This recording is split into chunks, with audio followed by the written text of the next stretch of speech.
Good evening, Falmouth, and welcome to FCTV's live coverage of the 2022 local election. I'm Troy Clarkson, and as always, it is my pleasure to be here with you to help break down the election. We'll visit with some of the candidates, and we'll talk about what this election means for our community.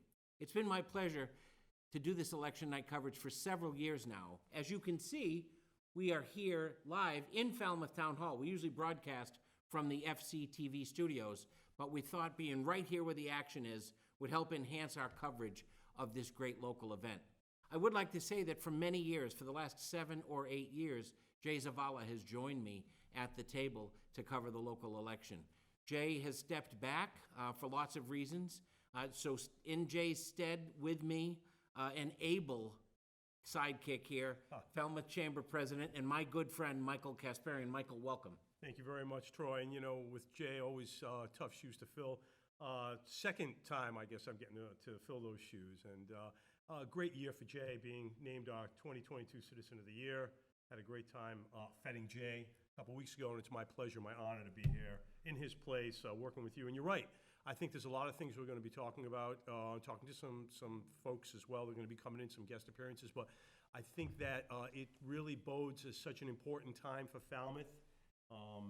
This election, every election coming up, we are living during some challenging times. I think we're going to talk about some of the issues that are going to be affecting the town. I'm looking forward to it. So hopefully voter turnout was high.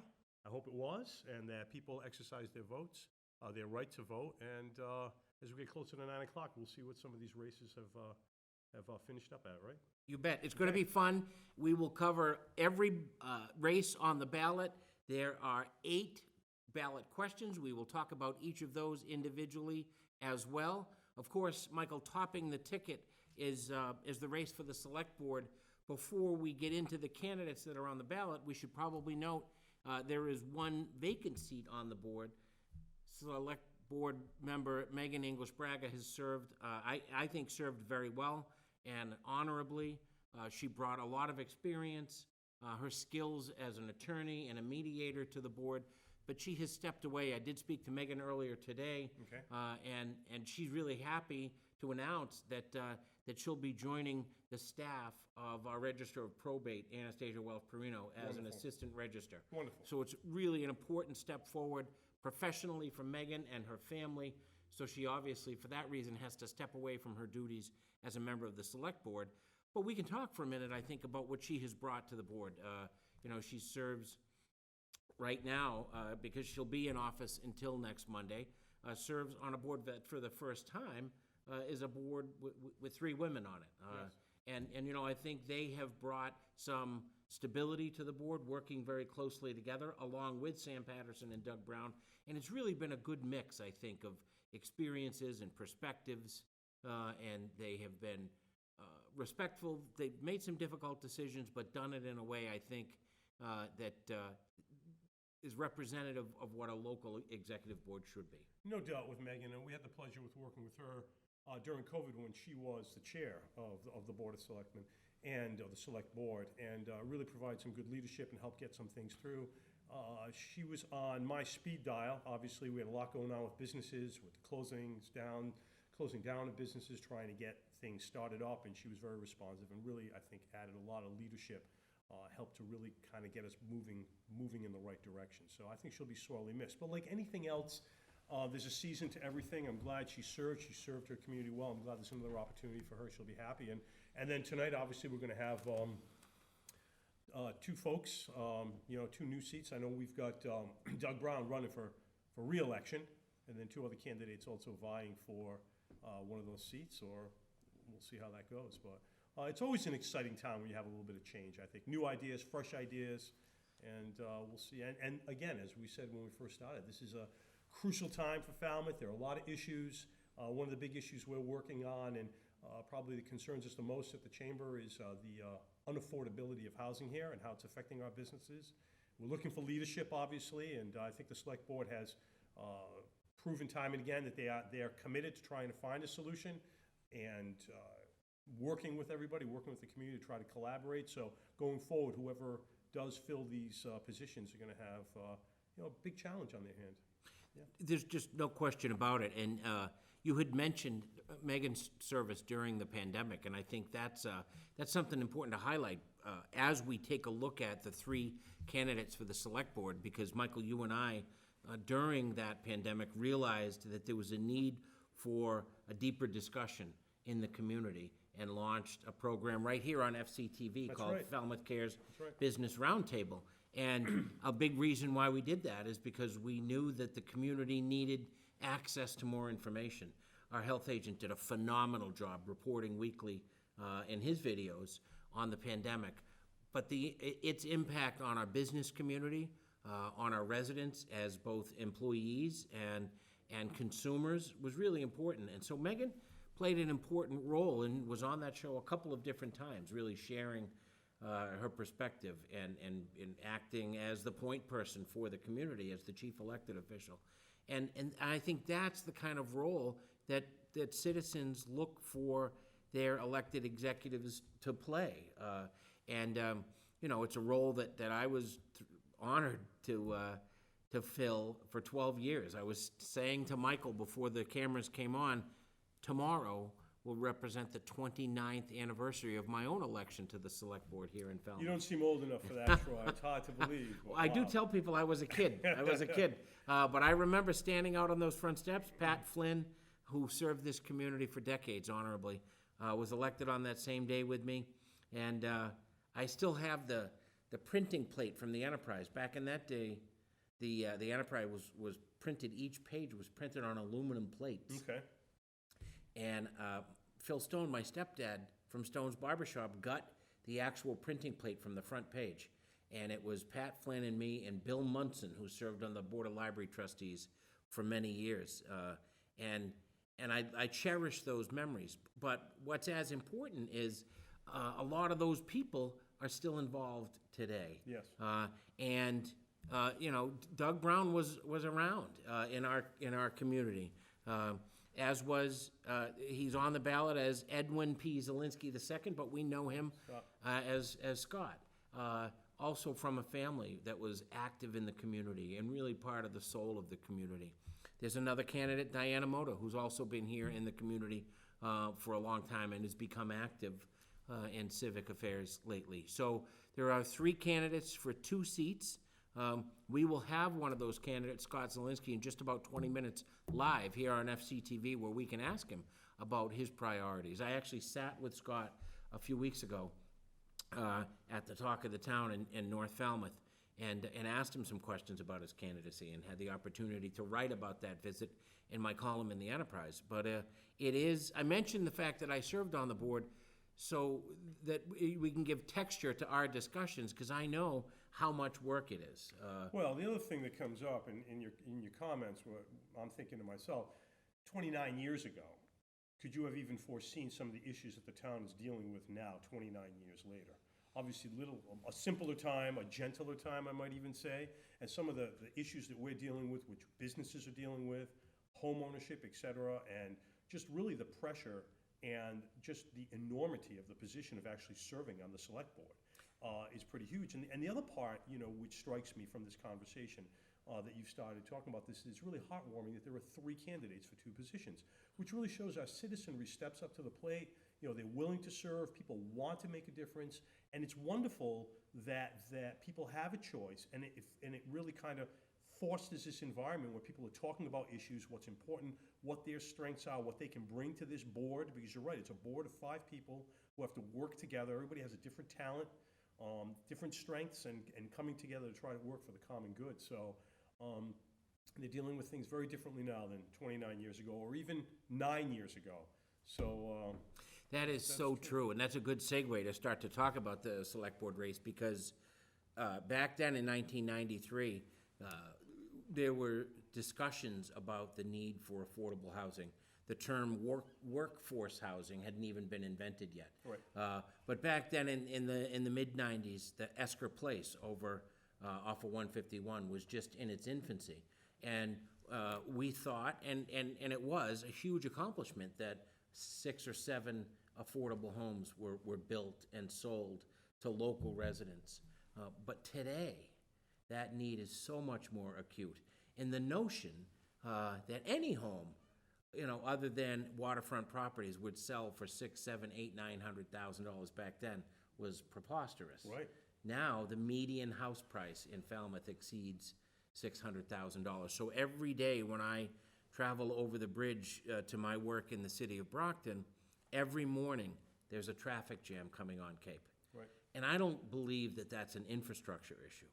I believe that's an affordable housing issue, because the people who work on the Cape, and you know this as someone who has led the Chamber of Commerce for many years now, the people who are the backbone of our economy, the people who work in our hospital and teach in our schools and man our fire stations and work in our retail establishments. Those folks can't afford a $600,000 or $700,000 or $800,000 home. It's a serious problem, as you know, and our big concern, of course, is for many of the businesses are going to have a challenging time surviving. Not because people don't have the money to spend or are going to be coming here and vacationing. Rooms are sold out, but people just cannot hire help. To your point, people can't afford to live here for the summer.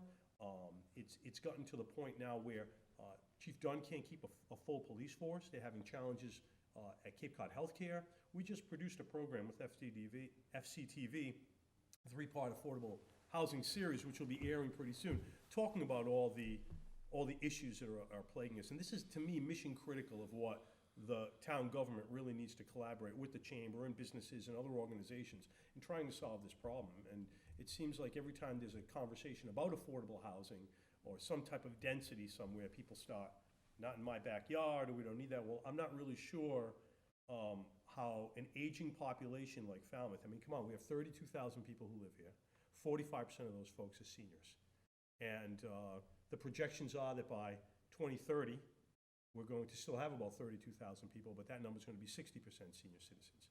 So as people need more services, and there are less people living here that can provide those services, it's going to be very challenging. And the pressure really comes down to our 650 plus small business owners in our community, that mom and pop owners that are making a living, working really hard, but they can't hire people. So again, to me, that is the number one issue I think that is plaguing our town that we need to address. And I'm hoping that people are listening to that, and we're going to come together and try to come up with some solutions. As we look to the candidates on the ballot, I think, and as it relates specifically to that major public policy issue of affordable housing, certainly Doug Brown has significant experience in that, having served on the board now for a couple of terms. And I think this current board, more than any other in the town's history, has really worked to address that issue. No question, no question. And you're absolutely right. In fact, all 5 members of this board are committed, had conversations with them collectively, independently, and I know that they're just as frustrated and are looking for solutions. So you're right. It's something that they're very acutely aware of. It's now trying to educate the population, getting everybody to really understand the dire situation and bring a community together to come up with those solutions. But the leadership is there for sure. I know that Select Board member Angie Scott Price, before she served on the Select Board, was on the Affordable Housing Committee and brought the work of that committee to this table. And with the leadership of the current Select Board, $4 million was appropriated. That's right. And placed in the Affordable Housing Fund. So I think progress has been made. The Absolutely. key, and I think one of the key challenges for this newly constituted Select Board, is to figure out how best to appropriate, to spend that money. You and I talked before the cameras came on, about the importance of density. And in a lot of communities, that can be a 4-letter word, right? Because you have to think about maximizing the use of the land and the space you have to provide the most number of units. Now, the town did just pass an overlay zoning district. And there's a great example. And the beauty of that overlay district was that it appealed not only to people who understand the fact that we need the affordable housing, but also the people with the environmental concerns also won. That was a compromise on town meeting floor where the overlay district that was being proposed was voted. There was an amendment. I believe it was Joe Netto, that a town meeting member, that proposed the amendment. The amendment passed, which kind of cut back the area. but still it was a win for everybody. So I think it shows that town elected officials, town meeting members representing their constituents here understand that something has to be done. And there's a creative solution right there. Just like, affordable, adding on dwelling units in the back of of people's homes and accessory dwelling units. So these little things all together can go a long way as long as, we're moving in the right direction, like a football field, right? Running down the field in the same direction. Right, and indeed. So looking at this race through that lens, we look at the three candidates, and Doug Brown, who is a candidate for re-election, and we talked a little bit about his experience on the board. Diana Motor is a newcomer to Falmouth politics, has lived in town for some time, but this is the first time she's been a candidate, I think, at all for public office, and certainly her first time as a candidate for the select board. Hasn't participated in the debates or in the questionnaires, so it's tough to understand what her platform is and her position is on the issues. So given that, we can pivot to the other candidate, Scott Zielinski, who has been very active in getting his message out. I think in many ways has a similar story to Doug Brown's. Scott grew up here, has worked in the community for a long time, works out of the community in Wareham now in a leadership position for 80 Makepeace, but with that company has some affordable housing experience, served on the Zoning Board of Appeals for many years, and was really a legacy member of that board because his mom, Veronica Zielinski, served on that board for many years as well. And so while it's difficult to assess, I think, the candidacy of Ms. Moda because she hasn't put herself out there in terms of the policy issues. She attends the select board meetings and is a frequent commentator at those meetings. But in terms of substantive public policy issues, it's difficult to really make an assessment. But I think we can make an assessment as it relates to some of those issues on both Doug Brown based on his experience and Scott Zielinski based on his experience on other boards and his public statements. As a columnist for the Enterprise, I generally do handicap these races. So I'm sort of the commentary man to the straight man here and Michael. So I'll make a prediction, as I always do on this election night show, and I do believe that Mr. Zielinski and Mr. Brown will be the successful candidates. They've both worked hard to put themselves out there. And I think that will really be a positive dynamic for the board. As much as Megan's experience has been a very positive influence on the board, Scott has a different kind of experience, but is committed to the community and understands the issues. When I met with him, we talked a lot about affordable housing.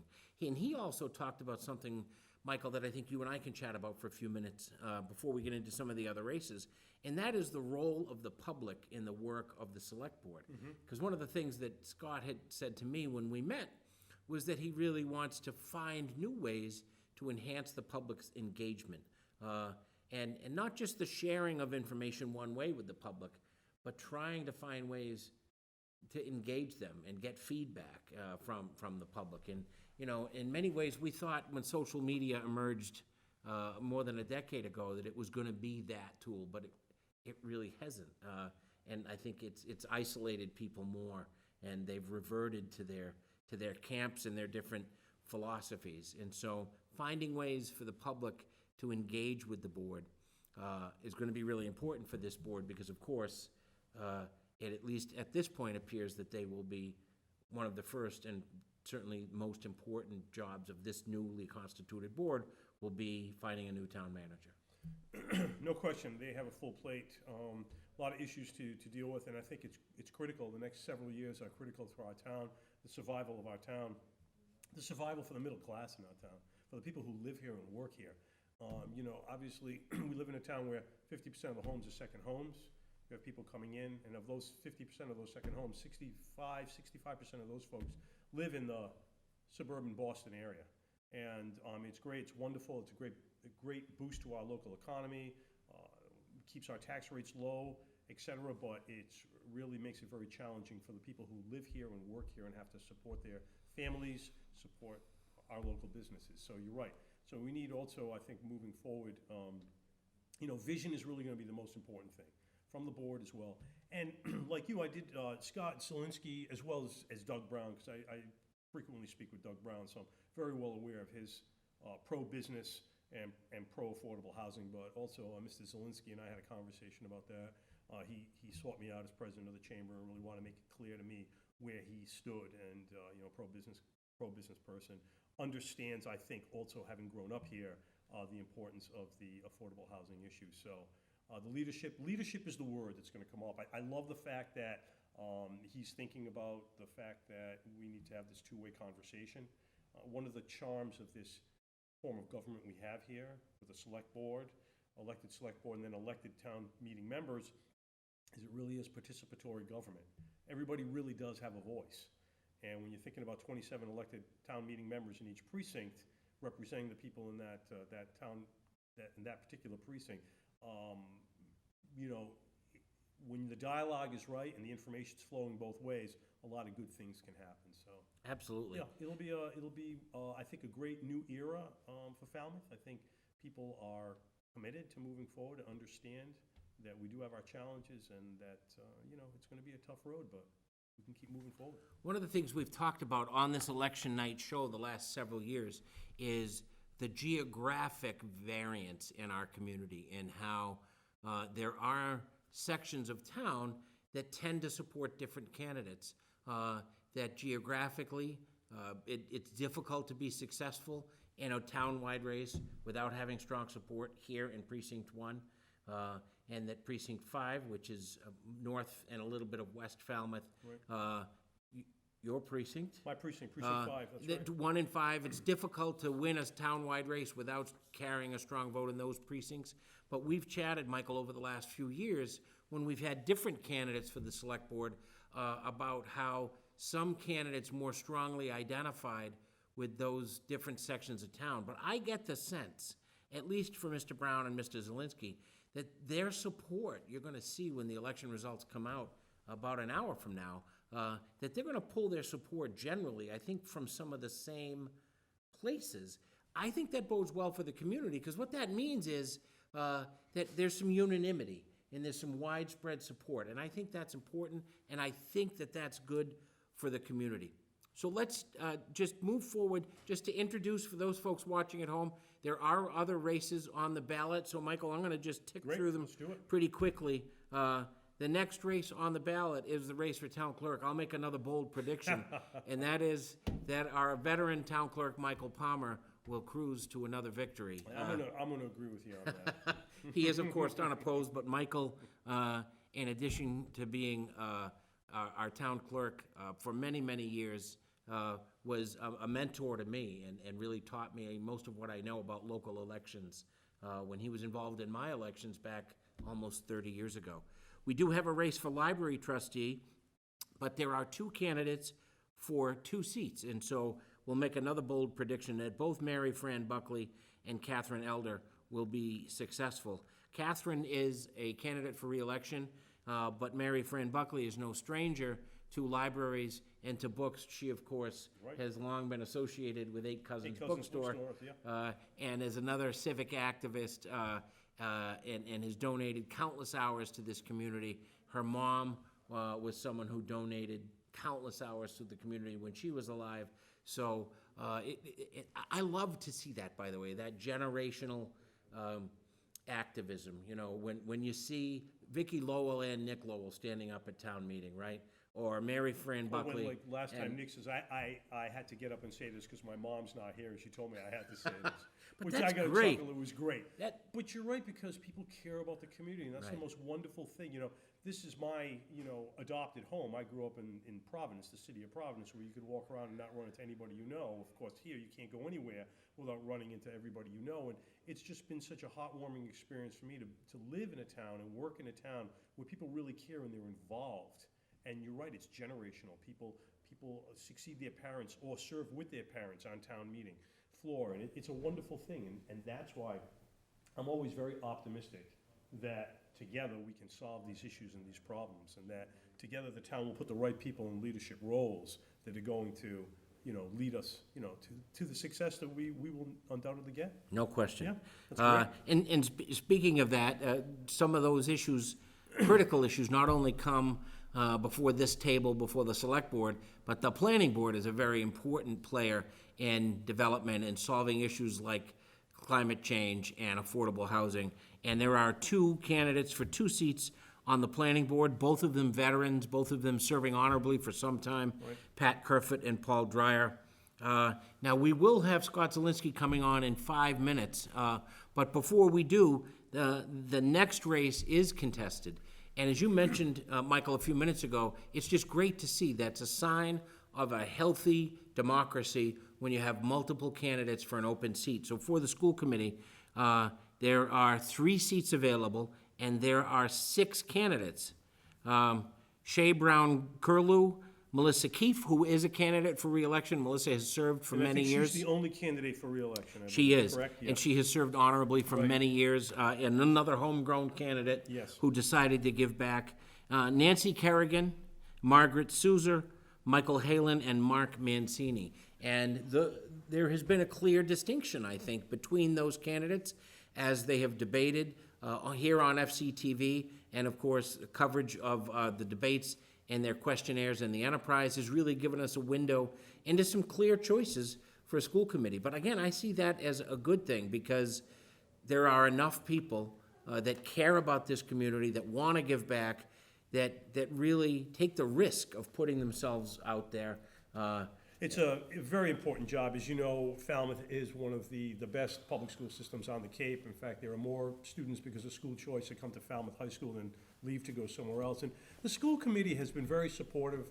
The Career Vocational Technical Education Program at the high school that was started a couple of years back to really give students an opportunity to maybe pursue more careers in the trades rather than going to Upper Cape. So that's a visionary thing. So to see that, you have school committee members who are committed to some change and some growth is really good. And obviously the superintendent can't do her job without strong support of a school committee that has the vision. It comes down to vision and leadership. And again, continue to keep our schools, at the forefront. That's good for business. That's good for the community. So, and you're right. It's wonderful to see that you've got 6 people vying for 3 seats. So it'll be strong. It'll be a strong race, and it'll be nice to actually see what's might come from it. Some good and. I always say when there's that many candidates in a race, there can be surprises. And I would think, obviously, Melissa would be the favorite to win another term because she has served. She served with distinction. She has that name recognition, so you have to believe that she's going to top the ticket. But who takes those other 2 seats? And with so many people in the race, the first time, not the first time I ran, actually the first time I ran, I lost. And I ran against Virginia Valiela and Nate Ellis, 2 stalwart pillars of our community. But the next year, when Pat Flynn and I were elected in 1993, there were, I think, 8 or 9 candidates on the ballot, and including 2 incumbents, John Elliott and Ray Labossiere. Again, they're no longer with us, but they served this community honorably for a long time.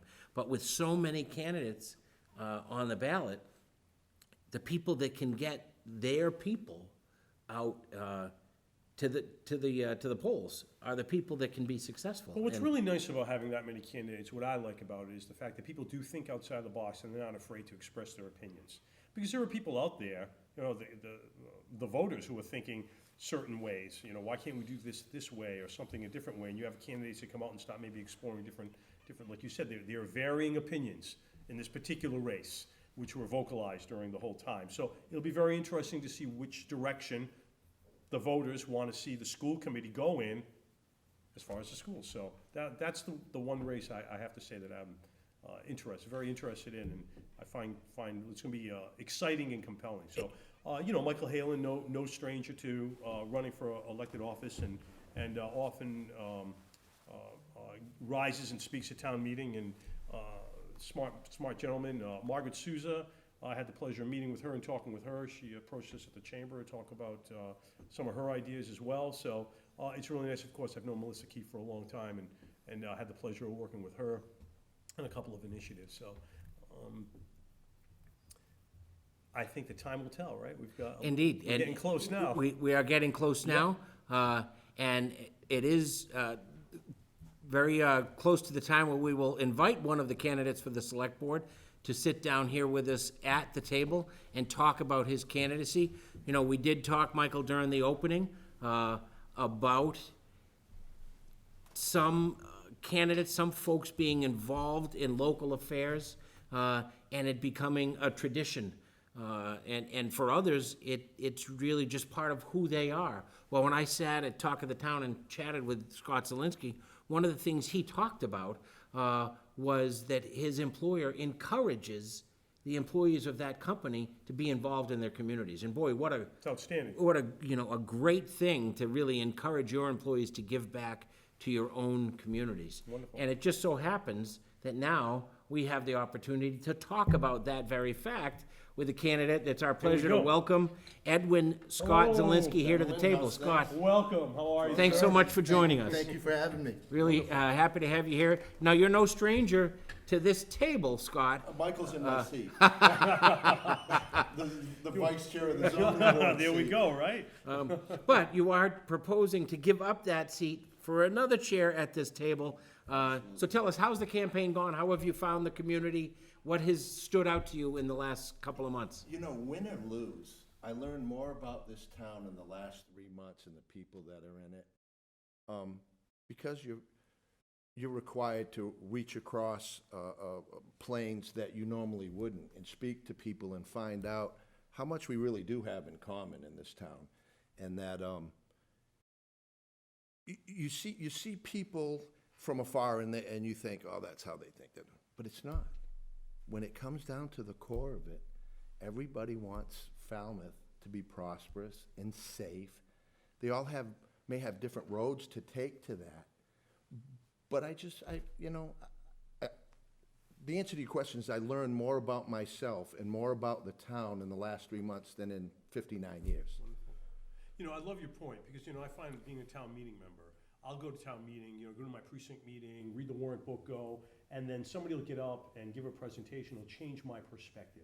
We have a lot of smart people who are in elected positions here, and you're right, you get different perspectives, it makes you a better candidate, and if elected, it would make you a better select board member, because you're gonna take the notions and the ideas that other people have. And I know you listen, because as president of the chamber, I was appreciative and very much impressed with the fact that you approached us and wanted to talk with us, and that you're pro-business, and you understand the affordable housing issue, which is foremost. We were talking about that earlier, certainly on the chamber's docket. So I was very impressed with the amount of time you spent talking to that. I'd really like to see us get together as a whole on some of this workforce housing as well, with respect to the businesses having trouble fielding a crew for a dinner shift. Or you see, I just stopped at Dunkin' Donuts uptown to get a coffee and they were closed. Yeah. Well, you can only work people so hard. That's right. And I saw a young lady riding her bike from East Falmouth. I came in through Fresh Pond and came up to check the polls, obviously, and young lady obviously going to work with her backpack all the way from East Falmouth. And, one of the things that I'd like to do, for an example, is propose something like the old Royal. Mm-hmm. If we could come together on something where even if we could make a deal with owners or something like that, you figure that whole building has their own bathrooms in them. You could have some kind of communal kitchen, at least for workforce housing with a contract, and you'd probably have to put an administrator in there, whatever. But whatever helps these small businesses downtown and make it attractive for these kids to come here and be able to walk to work or make it better for them and make it less, it would help our small businesses as well. No question. So I would be all in on something like that. And that's very astute. That's a great observation. Here's a building sitting empty, at a time when we can't get enough workers to come here. So thinking creatively, thinking outside the box, and really bringing people together to come up with these solutions. So I applaud you on that. I That's a appreciate wonderful that. thought. Before the show started, Scott, Michael and I were talking about the fact that the next decade in this community will determine the next 100 years in this community. And we really are And I don't mean to be dramatic, but we really are at a precipice, because how we handle those critical issues of affordability of our housing and environmental issues over the next 10 years will determine the course of this community, and frankly, whether it succeeds or fails. Absolutely. And you and I have talked about that. And so, not to put too much weight on your shoulders just as the election results are about to come out, but the job that you've applied for is very different than the job I applied for 29 years ago. Because just the scope and the gravity of the issues, Scott. But I know, having had the opportunity, I mean, we've known each other for 40 years, but having had the opportunity. Probably more. You don't want to give away your age, but yeah, we've probably known each other for a lot longer than that. But go ahead. But the job itself has changed so much. And so, but I know you're up to the challenge because we've talked about it, and you're willing to listen. And just before you came on, Michael and I talked about it, and I'd like to ask you to talk a little bit about one of the visions that you have is finding ways to not just speak to the public, but to engage them and bring them into the decision-making of the board. And myself working in the public sector, in local government, I know that's challenging, but it can be done. So talk to us a little bit about that. Well, one of the things that was, from being on the zoning board, knowing that everything is appealable and everything has to be formed in a question, you really can't have that interaction like you're speaking about. So what happens is the public comes up, they're all keyed up for their specific hearing, and then we have a set of rules behind this table that we have, but I don't think we explain them succinctly enough so they understand the process. When the buzzer goes off, your time is up. When this is up, the time is up, and they feel slighted. I think if we can communicate those messages, and this is exactly, or even have workshops for the public. Great idea. Do you want to know how this board works? Well, we're going to have a mini workshop, or FCTV. I remember back in the day, Matt McNamara used to give little things on the zoning board. I think that we could do some more of that, and I think people would respond in kind to that to help them understand the process. The other thing is, we need, I know politics and town government is intricate, but when we can make it less so, we need to. There are certain things on agendas that, in my opinion, we need to prioritize a little bit better and spend some more time on. Now, I'm going to use an old Navy phrase.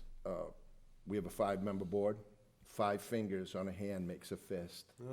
So that's what we used to say. I had a commander that was from Southie when we were in the Persian Gulf, and he said, they used to call me Z in the Navy, and they said, what makes you so successful with your guys? I said, because I recognize that they all don't have the same colored button to make them excel. Some guys you don't have to say anything to. Some guy you got to rub his back for a minute. Some guys you have to get on a little bit. But being a team and coalescing with each other for the end result is what is most important. So I recognize, if I'm lucky enough to be elected tonight, that I'm only one finger on that fist, and to work with the other members to their strengths and weaknesses, and to pick each other up, and be civil about it. I think civility on this side breeds civility on that side. So that's where I am with that. Yeah, wonderful. That's a good point. Well, And I think, if elected, you're going to join a very talented and committed group of individuals. And again, as Troy and I were talking about earlier, it's mission critical now for our town. And the leadership, is more we have no important than choice. everything. If we're going to survive this town. We were talking earlier about, back to the affordable housing and back to our community. In a society, the United States, the society we live in, where success is measured in terms of wealth or celebrity, it's becoming more and more challenging when Chief Dunn can't keep a full police force, where teachers in Falmouth can't live in Falmouth, where they can't get hospital workers at Falmouth Hospital. What message does that send to our children, where these were middle-class jobs, where you could support a family and you could provide for your family, take a vacation, and now, because of the cost of housing, people can't even afford to do that. What can the town do together to kind of carve out some type of an existence for folks where a property could be built and sold at an affordable price, so we could preserve those jobs, right? One of the greatest things in the world is to be able to live and work in your same community. Well, I mean, it's just amazing, but we're finding that's not possible here, and it's sending the wrong message to our kids. We're gonna continue to lose kids, so. not to mention, we're wearing out the people that are standing in the breach right now, holding it together. Right. Waiting for a solution from us. Well, like to your point, you couldn't get a cup of coffee on the way here. I mean, No, you're exactly right, and I will, the stump speech stuff is over.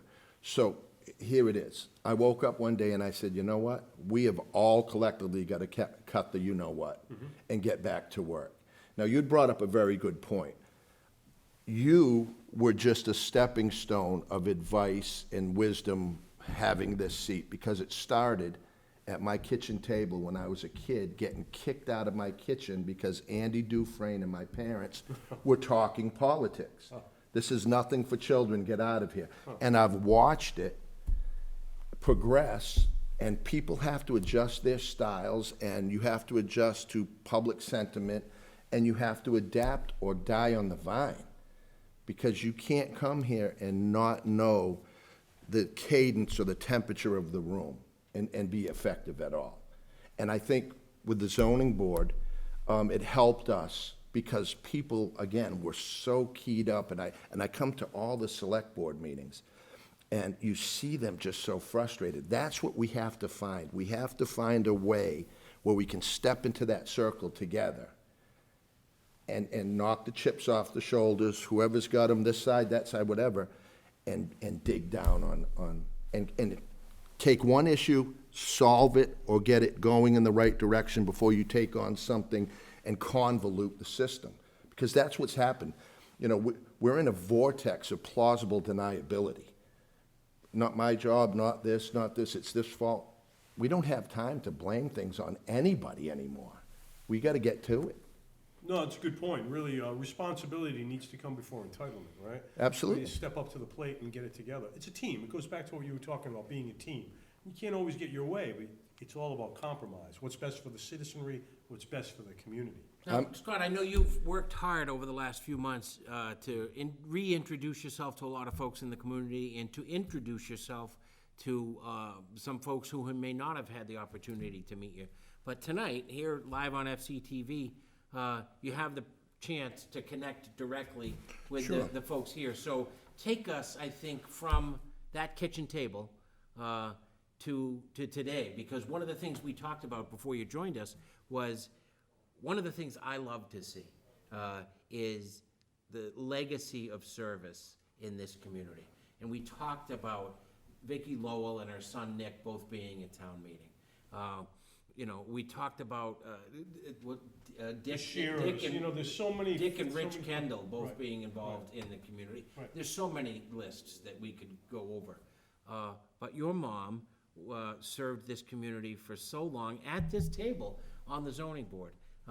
And here you are. So take us on that journey and what led you to decide to run for this seat? Well, what happens is you grow up watching things occur in your household, and you don't realize what's happening to you and how it embeds in you. We didn't know what our parents made. We just knew Christmas was every year. Everybody was happy. Everybody always got school clothes. Sure. And you get to a certain point where you grow up and you watch your parents do what they do, and then as we got older, I saw my mother become more civically active. And I woke up one day in 1984 and said, I want to serve my country, and enlisted in the United States Navy and spent 8 years traveling to 32 different countries, which shows you how other people live a lot of times a lot worse than we have it. So it puts things in perspective. But at that time, I was still building my life. So you really don't have the calling, but I always admired my mother's drive and her will and her willingness to talk to people. And there was far too many times where I didn't agree with her point of view, but she was still out there digging and trying to help the community. Now, my mother came from Canada and became a naturalized citizen in 1976. Okay. At the Seacrest. She was a cleaning lady for Steve Hill. Oh, who owned the Seacrest at the time, so, who was very good to us. So I watched it, and then I moved back here in '99, remarried, and I had a project happen at our house that I was dissatisfied with the process, and then I realized it was my fault for not doing my homework and not realizing what I didn't know. So I think it was Melissa Freetag, when I was applying for the zoning board the first time to fill an unoccupied, Ron Erickson's seat. And she said, "What's the reason that you want to become a zoning board member?" It wasn't because of my mother. I told her at a lectern, I said, "Because I'm sick and tired of shaking my fist at town hall from the sidewalk." Now, I invented that phrase because it was true. And here I am from there. What can I do more? What can I do? So as you get more successful in life and you have more greater responsibilities at work, I was happy and enjoyed that my boss, where we work, loves problem solvers. And he believes that that should filter out into your community. So when I talked to him about this, he said, "Scott, you have to do it." He said, "And make the time you need. It's a big job." He said, "But make the time you need, and I'll give it to you. Just do your best." Well, that's great having that kind of support. Absolutely. Certainly. I have some information right here.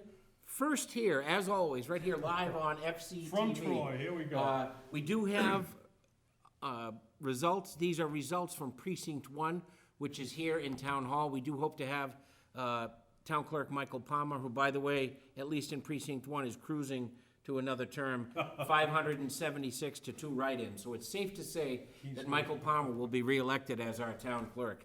But in the race for the select board, as we predicted here on this show just before you came on, it does look like you'll be able to enjoy your seat at the table. This is only Precinct 1, but those results generally are a bellwether for what happens in the rest of the community. And the results in Precinct 1 are Douglas Brown, 623 votes, Diana Moto, 121 votes, and Edwin P. Scott Zielinski, 509. And Scott, before you came on, we did sort of handicap the race, and what I said was that I suspected that the constituencies that would support Doug and you were generally the same, and that your vote, I think, would be very similar. Those results are bearing out. So after one precinct reporting, Doug Brown and Scott Zielinski out to a huge lead in the race for select board. So as the rest of the results come in, we will provide them to you immediately live here on FCTV. Let's just jump to the school committee race. In that 6-person race, these are, again, only the Precinct 1 results, but the Precinct 1 results, in first place with 441 votes, Margaret Souza. In second place with 380 votes, the incumbent Melissa Keefe. And in third place with 364 votes, Shay Brown Curlew. And then rounding out the race, Nancy Kerrigan, 302, Michael Halen, 221, and Mark Mancini trailing pretty significantly with 91 votes. Those results could change as the rest of the precincts come in. But what we do know about electoral politics in Falmouth is that generally the turnout is much higher in Precinct 1 than in the rest of the town. And we've talked for years on this election night show about what dynamics contribute to that and how that can change and how different parts of town would be able to support and elect other candidates if they got out to vote. But that formula just has not been realized yet. And so with these results in from Precinct 1, it's likely that those trends will continue and that Doug Brown and Scott Zielinski will successfully be elected to the select board. School committee race, too close to call. Only 62 votes now separate number 3 and number 4.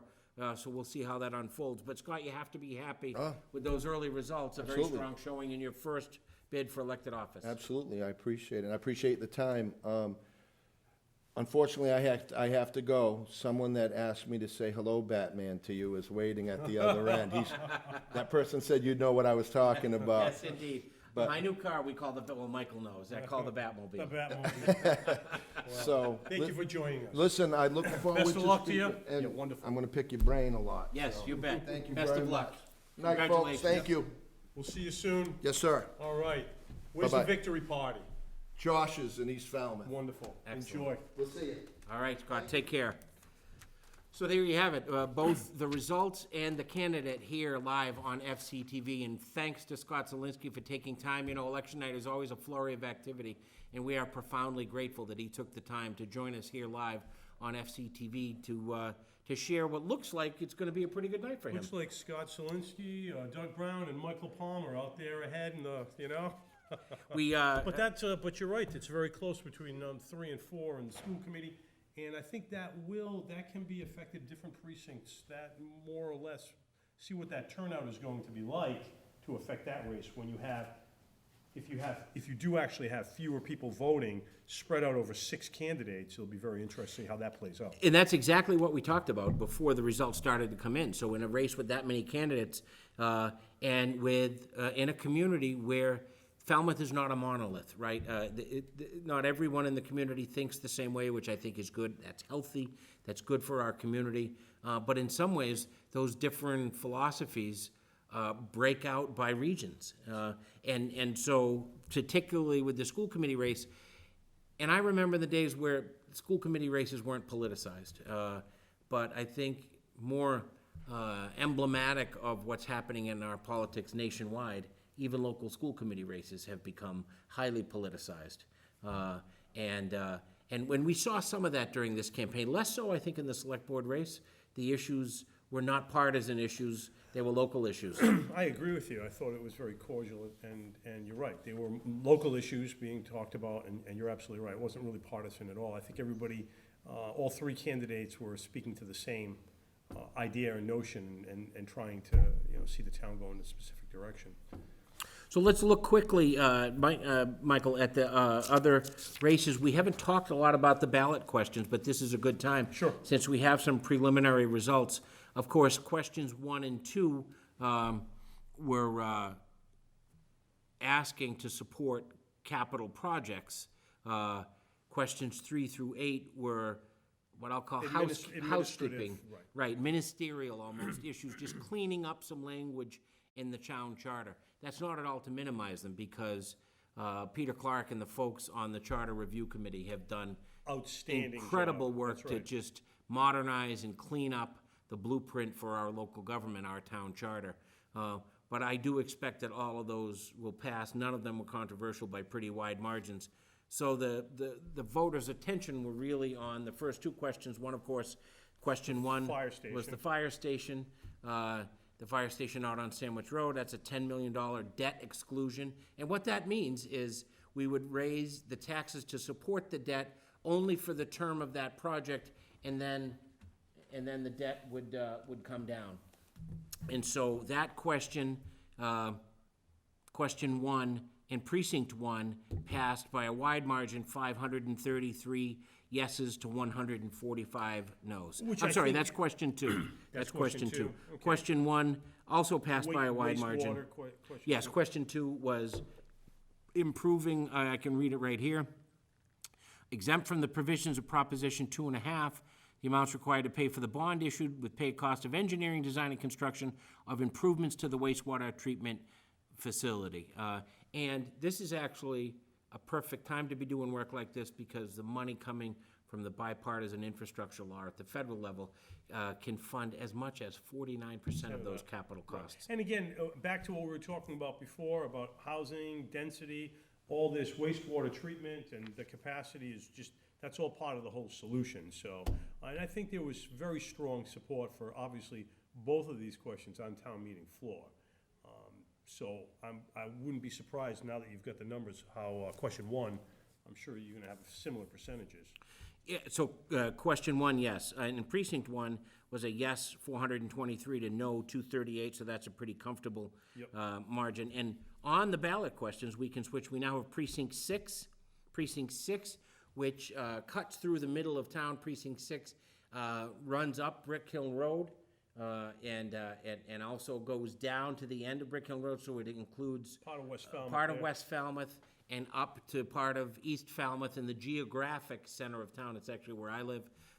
So it's an eclectic precinct, I think, more than many of the others, where you really have people across the economic strata, some farming communities in Precinct 6. And so we'll see how the results differ on the fire station question.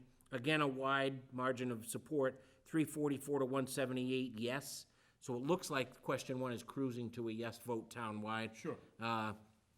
Question 2 also by a very wide margin, 400 to 120. Okay. On the select board race in Precinct 6, similar results. Douglas Brown topping the ticket at 453. So Doug is at a little over 1,000 votes so far to 418, very close there for Scott Zielinski, and 76 for Diana Moda. So with 2 precincts in, we have Douglas Brown at almost 1,100 votes, and Scott Zielinski at just over 900 votes, and then Diana Moda far behind with less than 200 votes.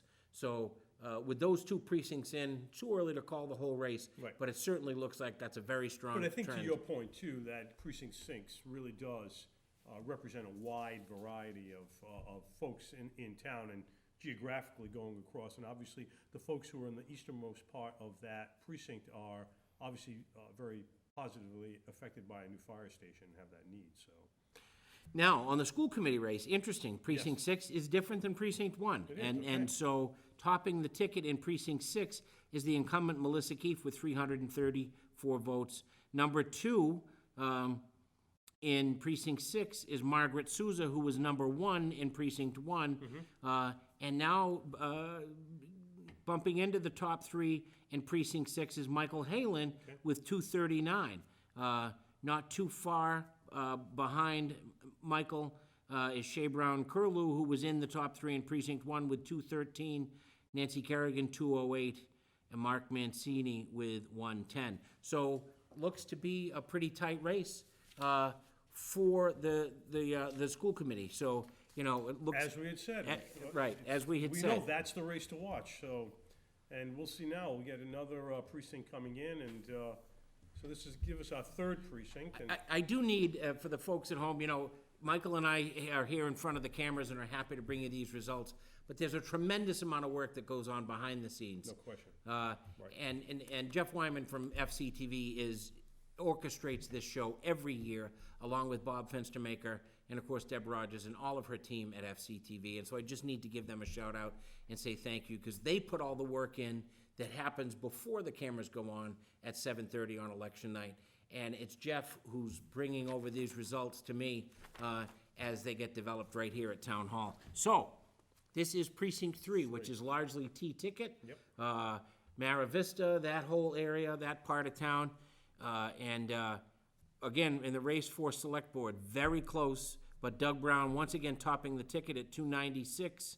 Scott Zielinski right behind him at 277, and Diana Moda trailing with 95 votes. So with 3 out of the 9 precincts in, we see a clear trend. Although there's lots more results to come in, I think we can be like the other news outlets. Not quite yet, I And- think, and but you're gonna call it I'm now? willing to call the race. You're willing to call the race? I'm willing to call the race for Doug Brown and Scott Zielinski. Okay. Let's, This is not a Dewey defeats Truman moment. For those of a certain age, you'll understand that joke. But the school committee right, is yes. too close to call for sure. I did just get a text from someone who's watching from home, and the question is, can they put the numbers on the screen? It's hard to follow. Yes, the numbers will be posted on the screen when we have the complete numbers. But for right now, Precinct 3, let's see on the school committee race. Very close. No, that's town meeting members. I'm sorry, hold on. Let's see, number 1 and number 2 and number 3. So, Precinct 3, in first place with 248 votes, the incumbent Melissa Keefe. In second place with 194 votes, Margaret Souza.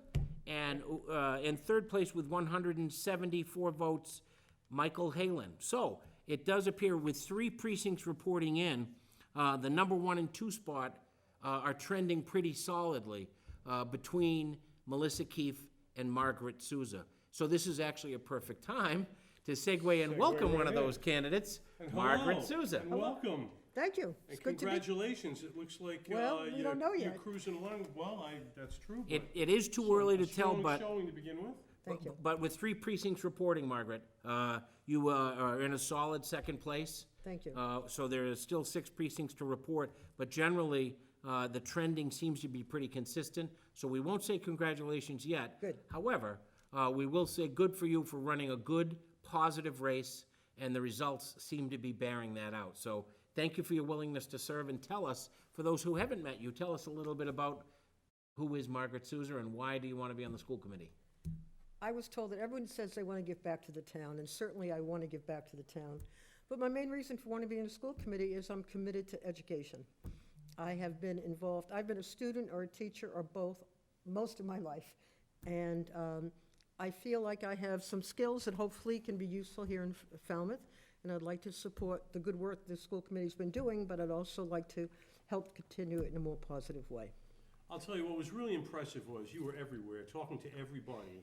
And I think, as Troy said, ran an incredibly positive campaign. I know it was a lot of work and a lot of time. I certainly appreciated you reaching out to us at the chamber to talk about the schools and your vision and all. And, you know, of course, how that translates down to business, and you understand that. And so you must have met a lot of great people, and did you learn a lot while you were on the campaign trail? Incredible amount. I have met such wonderful people. I do want to thank my committee. They were outstanding and very helpful. But I've just met all kinds of people, most of them very positive. But I want to hear positive, negative. I want to hear everything. I'm here to learn. You know, I'm not here, I have no agenda. You know, I'm wanting to hear what is, how we can continue to improve, and what isn't working. If you want to know sort of what I'm interested in, my first interest, you know, and well, I can tell you, I'm a social worker and an anthropologist. Okay. My first thing is children have suffered terribly through COVID. And we have really got to realize that it's affected them emotionally, it's affected them socially, and it's affected them academically. And they can't move academically if they're emotionally and socially discombobulated. So that's number one. Number two, during any kind of crisis, I was in New York during 9/11. Substance abuse went sky high. And sometimes that can be overlooked. And so in any crisis, you have to be concerned about substance abuse and how people do what we call self-medicating. And that can be a real problem. And the third thing I put on my palm card was, and this tends to be a concern for people, is concern of diversity. But you know, not the last school board meeting, but the meeting before, I had COVID, so I was watching it online, and I said, if I get elected, I'll bring diversity. I'll be the only one with white hair.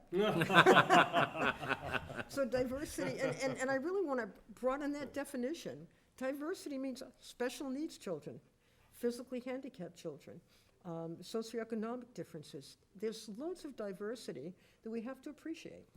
That's a really good point. And I've actually written in my column about this, about the definition of diversity. And that's really important because there can be intellectual diversity, philosophical diversity. Certainly we have in this community economic diversity. Yes. And it's, Michael and I talked before you came on, it's becoming more homogeneous economically and not in a good way.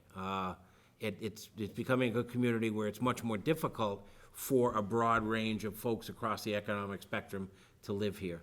And that's borne out in the schools and in the struggles that many families have. And you know, as an anthropologist, I'm sure you see and have studied this, but as a school committee member, should this trend continue, you'll see it in real time.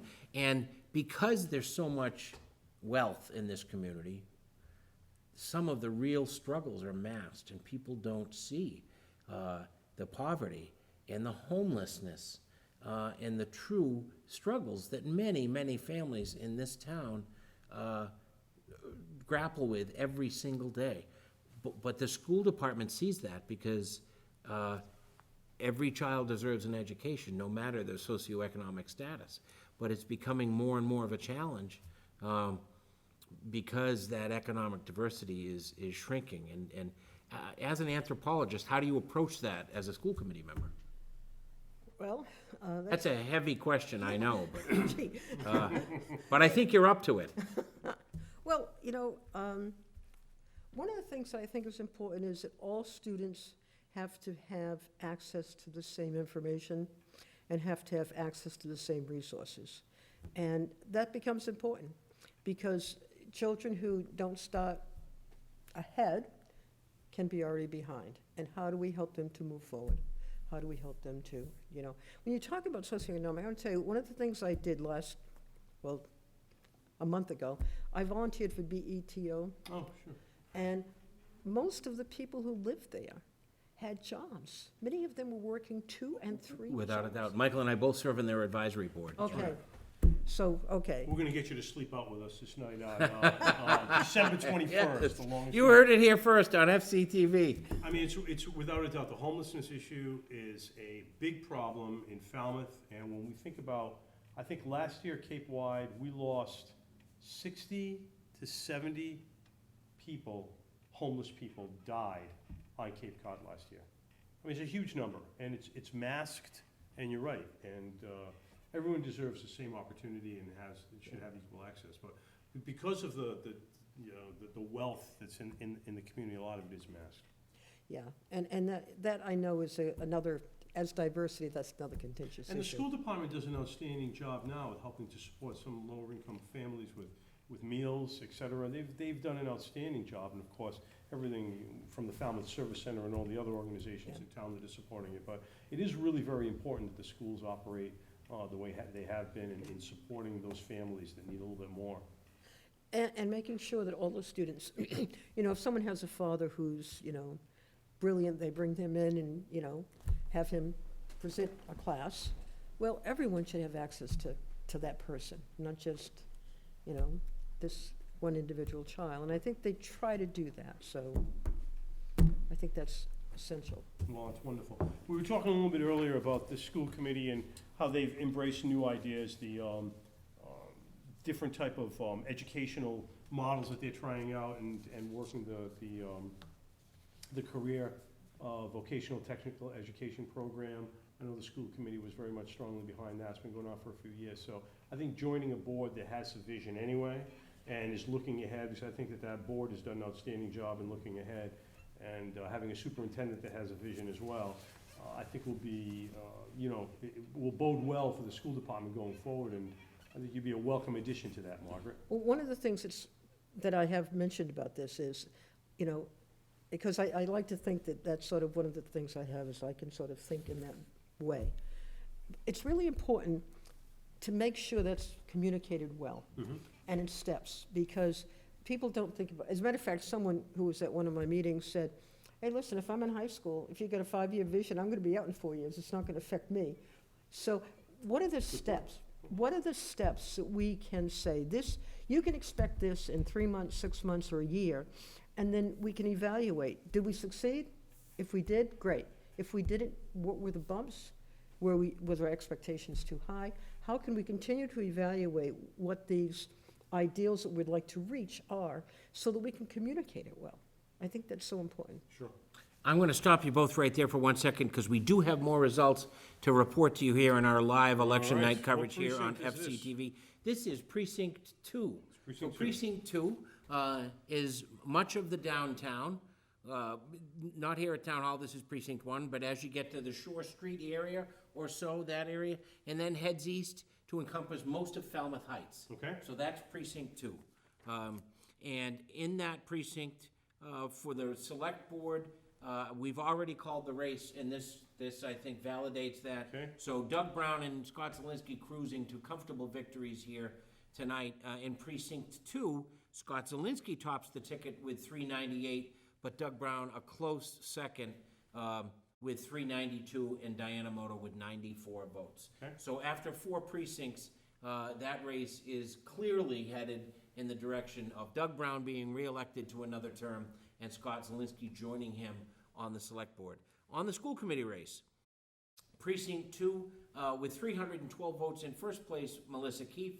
In second place, with 242 votes, and here at the table with us, Margaret Souza. Okay. And in Precinct 2, in third place, with 215 votes, Shea Brown Curlew. So right now, and then right behind her with 204 votes is Michael Halen. So it looks like right now the race for school committee is for that third place seat. Absolutely. That Melissa Keefe and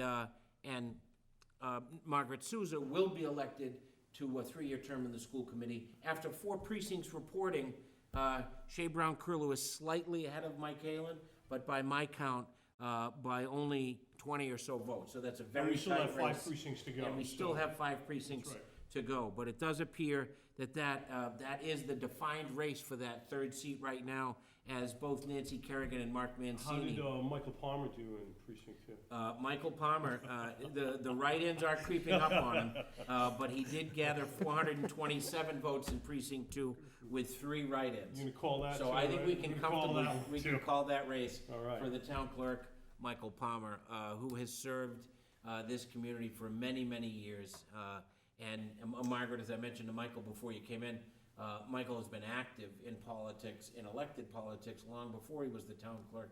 He and his wife used to run campaigns in Falmouth. And he actually ran my first 2 campaigns.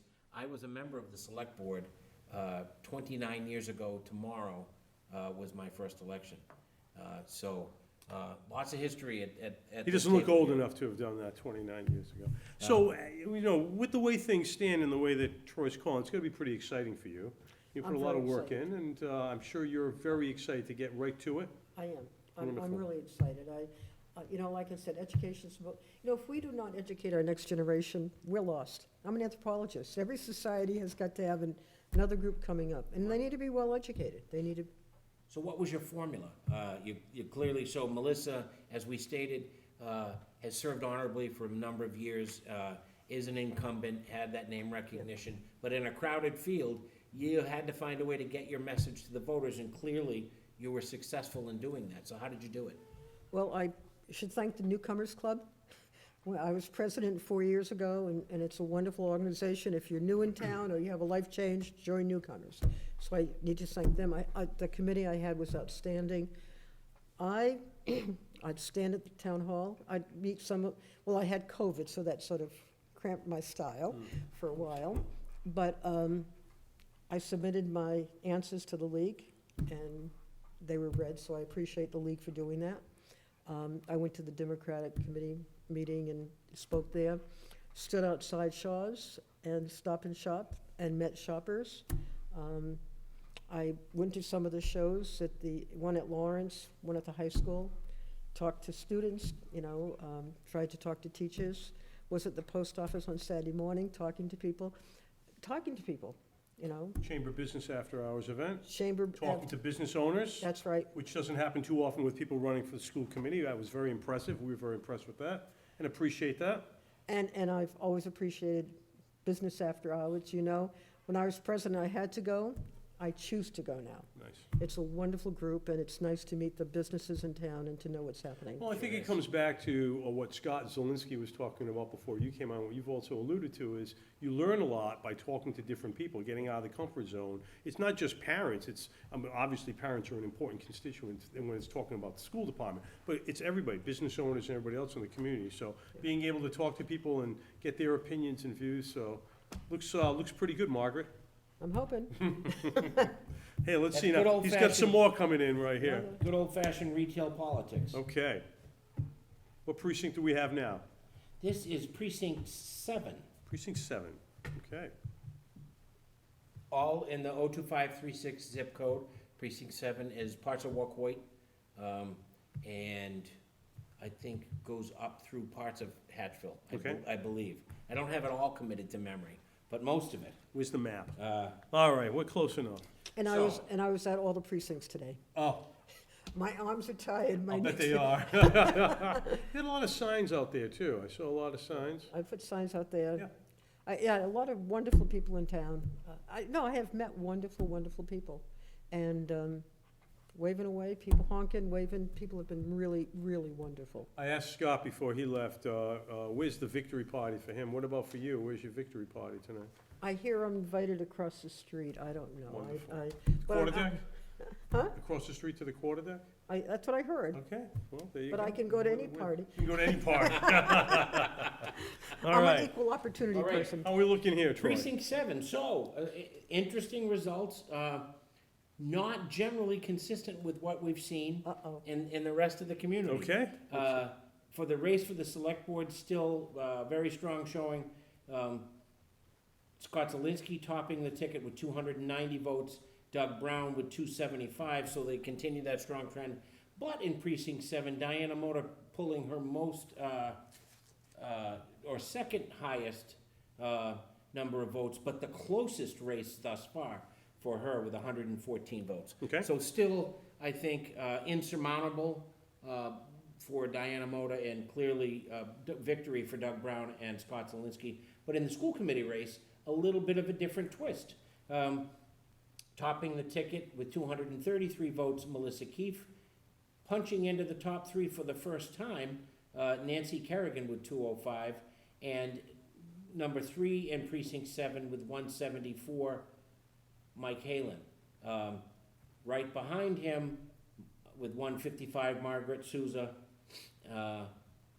132 for Mark Mancini, and for the first time coming in at the bottom of the ticket, Shea Brown Curlew. So that's some of that geographic difference, Michael, that we talked about earlier in the show, where there are certainly different political philosophies based on where in the town you are.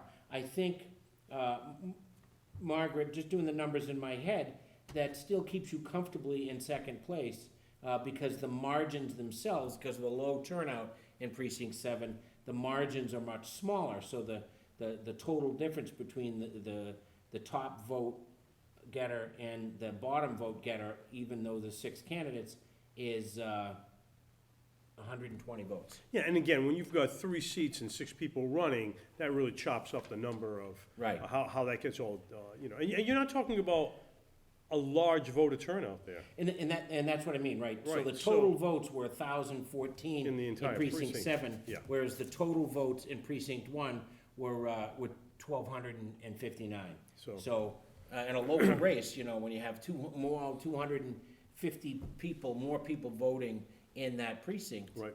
then coming in first or second, it's statistically more meaningful than in a So we precinct have with lower turnout. 3 precincts to go. I We believe. have 3 precincts to go. Great. So the selectmen's race, the select board race, is clearly, I think, over. That Doug Brown and Scott Zielinski are clearly the victors. I think it's safe to say that Melissa Keefe will cruise to a victory for another 3 years on the school committee. I think it's still comfortable to say that Margaret Souza will take that second seat. We have precincts 8, 9, and 5. 5 left. And as we generally have said on this program over the years, the results in 5 will generally mirror or be very close to Precinct 1 and tend to be a bellwether That's for my the hometown, community. that's my vote. That's your home precinct, so. It's your home precinct, there you go. Well, I hope. So we'll see those results as they continue to come in, but definitely a good sign for democracy in this community when people are coming out to vote, lots of candidates. Just so we stay on the 2 primary ballot questions, questions 1 and 2. Little tighter margin, but still a clear victory for question 1. So I think it's safe to say we will see that fire station Yep, on the Sandwich exclusive. Road. And again, I think that's gonna just mirror the vote at town meeting floor. Right. Yeah, which is always a good indication by our elected officials, voting for their constituents in town meeting. And the same for the improvements to the wastewater treatment plant. That's passing 2 important issues. in Precinct 7 by 253 to 135. So Wonderful. clear support, and right down the ballot, by the way, in each precinct, those charter questions are passing with very, very wide. And again, as you said, those are really housekeeping or administrative questions that pretty much, and again, they did an outstanding job, the committee really tightening up the language and, again, strong support on town meeting floor for those questions. So wonderful, democracy at work, here we are, an exciting time. Got to meet the folks and find out what they want, Absolutely, absolutely, hear them. absolutely. So That's let's see, wonderful. we have 1, 2, 3, 6, and 7. So we have 4, 5, 8, and 9. I So counted Precinct wrong. 4 is not in yet. Precinct 4 is It's getting close to that time. I'm sure there'll be a flurry of them coming in all at East once. Falmouth Central Ave area. Yep. So sort of the heart of East Falmouth is Precinct 4. Precinct 5 is North Falmouth and a little bit of West Falmouth. And then 8 and 9 are out in the Hatchville, Wauquoit area. Right. So interesting results still to come. Margaret, anything else you want to share with us? No, I think, anything else you want to ask me or tell me? I've been on a listening tour, so I want to hear what people have to say. Well, what I have to say is thank you Yeah. for having the courage, any candidate that gets out there and puts themselves before the voters, particularly in today's divided society where it's not like it used to be. And you put yourself out there, and for that, we thank you very sincerely. Yeah. The numbers look very positive for you, and so we'll offer a qualified congratulations. Thank you. But sincerely, it's a difficult job, and I used to always say the fun part was getting elected, the difficult part is governing. Yeah. And so there's lots of work ahead, but having gotten to know you a little bit during this campaign, I'm very confident that you're up to it. Thank you so much. Yeah, wonderful. Campaigning's not easy either. Thank you for being here. Oh, thank you Thanks so so much. much for appreciate your joining us, time. Margaret. Oh, thank you so much for having me. Have It's a been great my night. pleasure. Have a great evening. Thank you. Okay? We'll be seeing more of you, I'm sure. Yes, I'm sure. Thank Yes. you. Thank you. So this is continued live coverage here on FCTV of this year's annual town election. We'd like to thank Margaret Souza, candidate for school committee, for joining us with 5 of the 9 precincts reporting.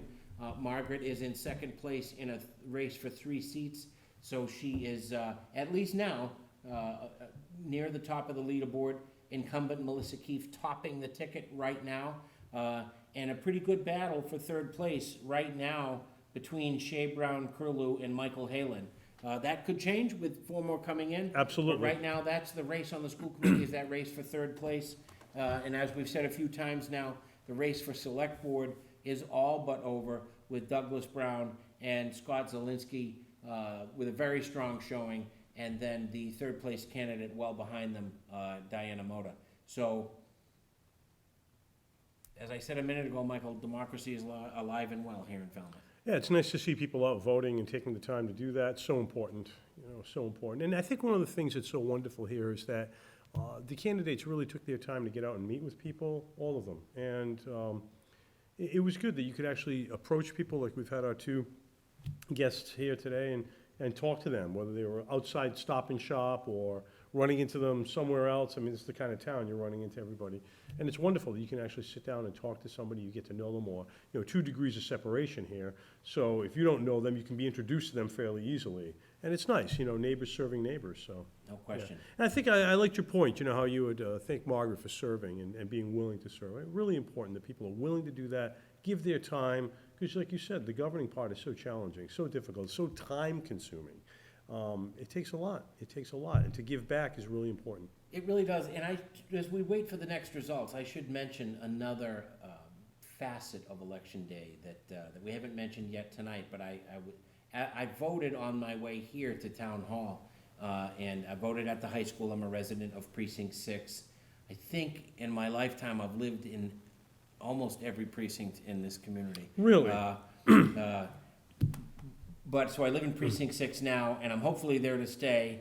But I stopped at the high school, and we talked about Jay Zavala when we opened this program, and Jay's long-serving dedication to the community. He preceded Michael as the president of the chamber. He was on this election night show with me for many years.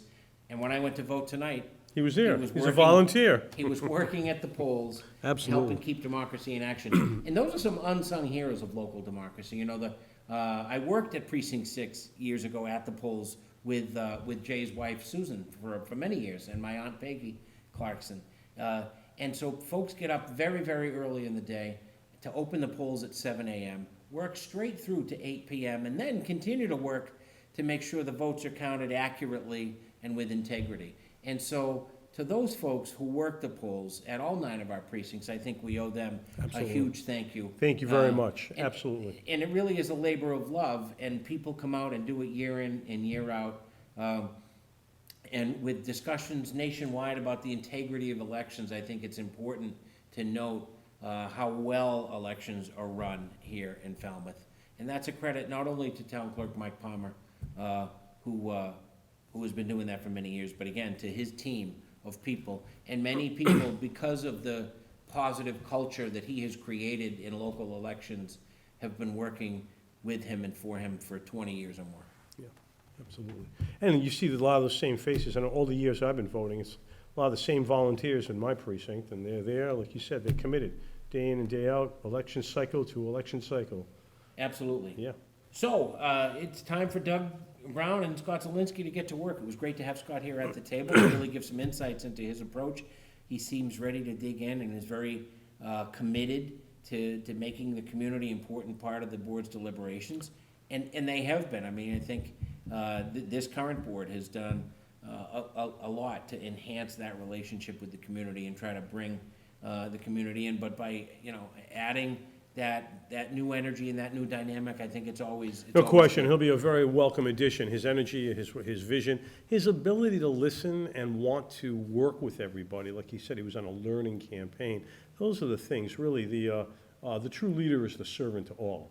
You really do have to understand what people are looking for and go in that direction. So I feel very good that these two folks have been elected to the select board. I think, like you said, we have a good group assembled, and it's going to be a very challenging year ahead. A lot on the docket, a lot to do, and for the benefit of all.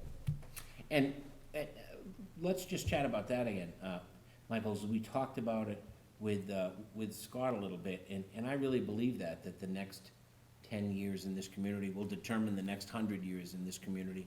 And you No and I question. speak frequently. We talk about local issues and strategize together.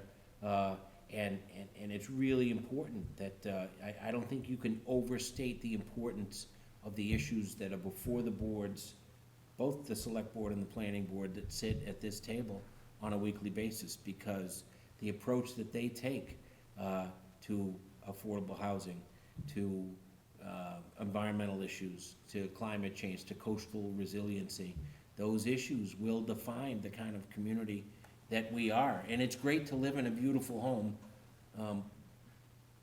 but if you go to the grocery store and you can't buy groceries because no one's working there, then that detracts from the beauty of your home, right? And so that's Well, what we're up against.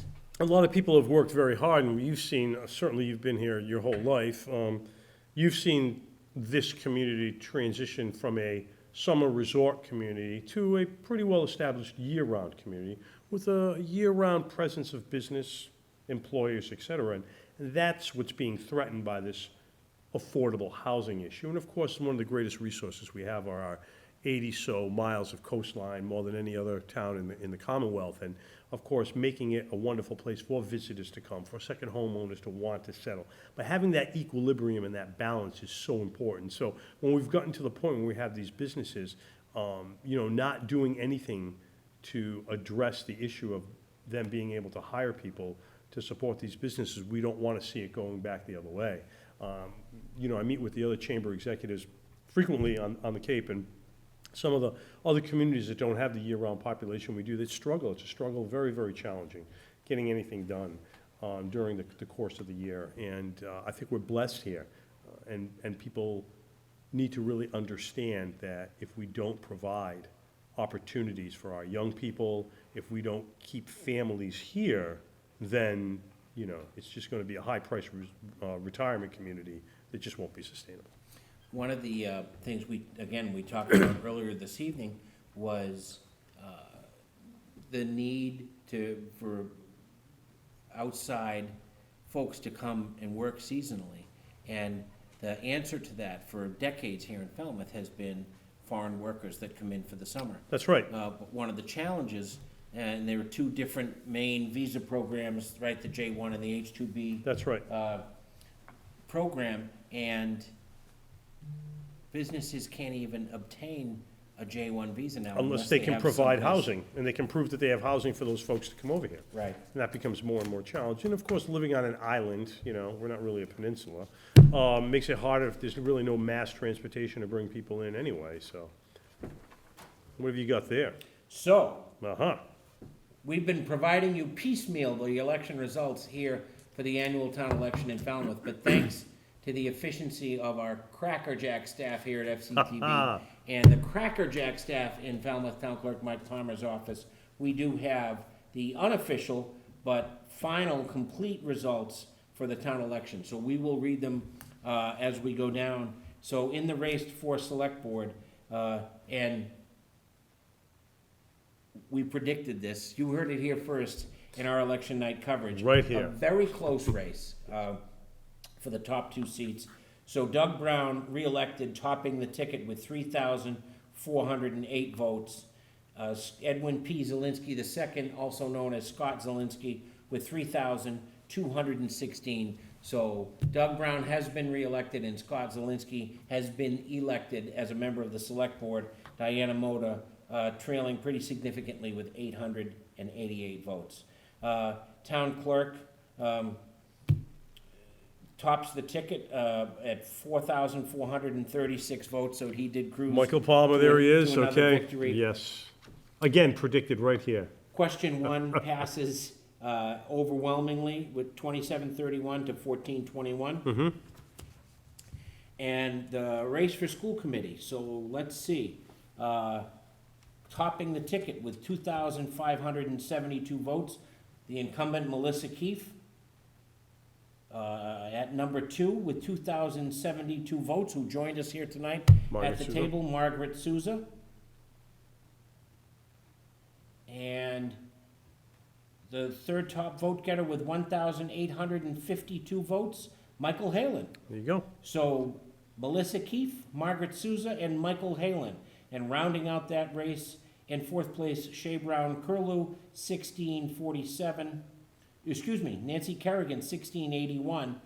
Shea Brown Curlew, 1647, and Mark Mancini with 1,053. So Melissa Keefe has been returned to the school committee here in Falmouth, and your two new members of the school committee are Margaret Souza and Michael Halen. Congratulations. That was, again, probably the most challenging race of all.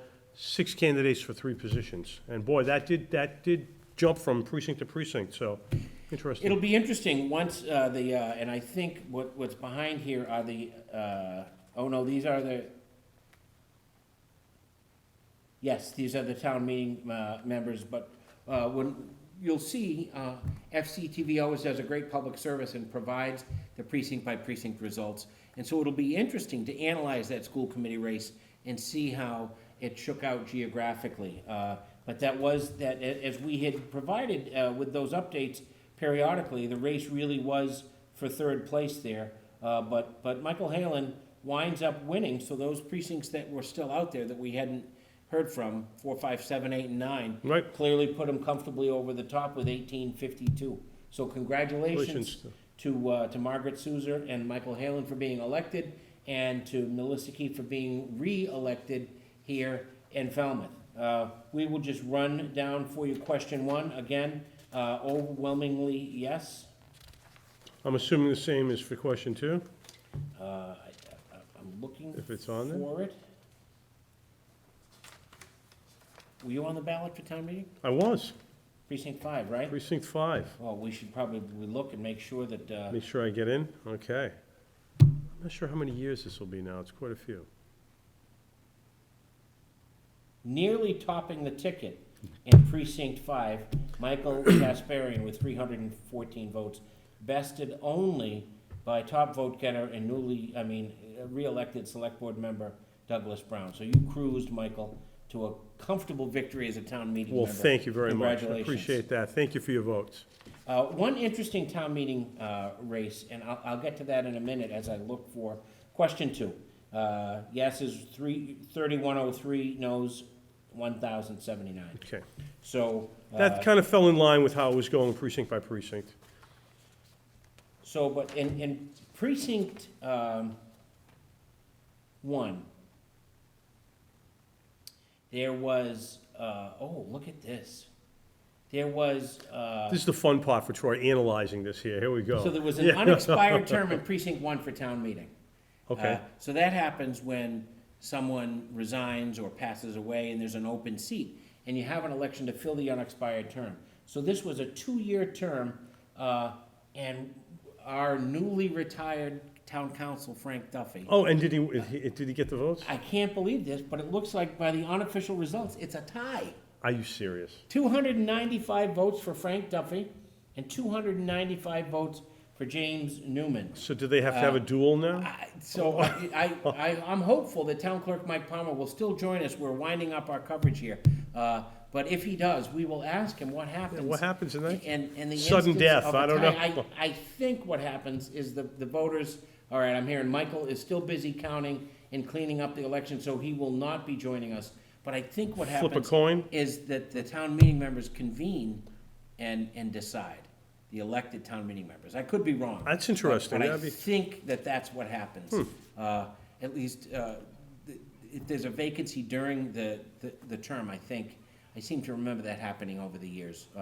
But I The certainly could town be meeting members mistaken. for that precinct? Correct. Okay, that Yes. makes sense, yeah. So good showing by James Newman, and Frank Duffy served this community with distinction and honor for Interesting. decades. I don't think I've seen a tie like that before. I don't think I've ever seen a tie. I will be writing about Frank in my column, not this Friday, but next Friday. I Great. had the opportunity to have breakfast. Seems I have breakfast with lots of people.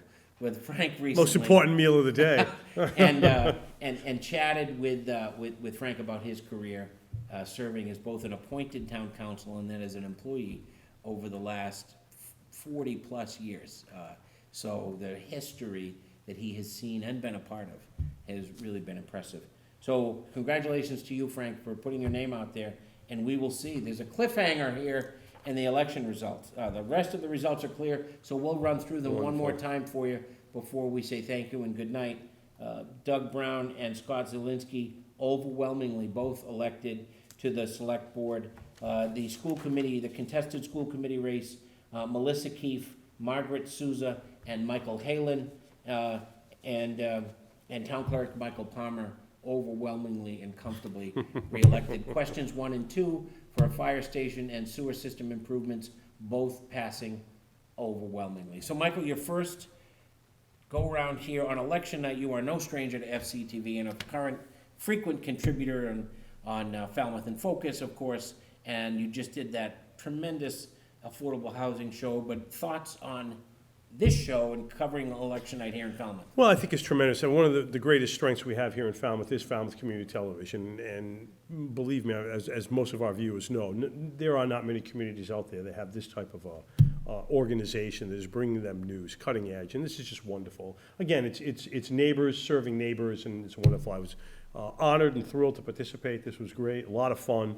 Really nice to talk to our guests who came in and to get this information as it's being brought forth. But I think the most encouraging thing, again, as we've talked about a couple of times, is people's willingness here in Falmouth to serve their community and to see it play out right now, people going to the polls. So just, it was my pleasure, and I thank you for the invitation, for including me, and Always a had a pleasure great to spend time. time with you, my friend. Always a pleasure. And always a pleasure for me to be able to share election night news with you, the people of Falmouth. It's been my pleasure to do it for many years. Democracy is alive and well Yes. here in Falmouth. You can't complain if you didn't exercise your right to vote. So That's right. with many thanks to Scott Zielinski and Margaret Souza for joining us here live in Town Hall, and to Jeff and Bob and the rest of the staff at FCTV. And on their behalf, I am Troy Clarkson. It's my pleasure to share election night with you. Thank you for joining us here live. We'll be back the next time. If there's an election, there'll be election night coverage here at FCTV. Have a great night. Good night.